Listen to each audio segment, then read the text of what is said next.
দৰিদ্ৰতা মৰিয়নি চিকিৎসালয়ৰ পৰা ঠেলাত কঢ়িয়ালে মৃতদেহ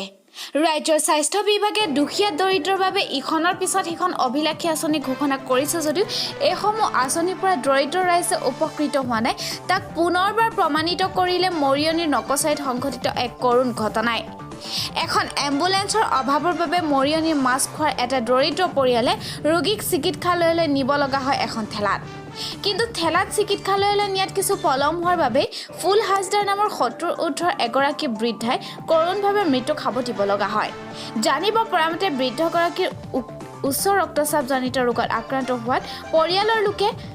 108 সেৱা নোপোৱাত ঠেলাৰে চুঙি লাহিং মহাত্মা গান্ধী আদৰ্শ চিকিৎসালয়লৈ লৈ যায় কিন্তু চিকিৎসালয় পোৱাত পলম হোৱাৰ বাবে ৰোগীগৰাকী চিকিৎসালয়ত মৃত্যুমুখত পৰে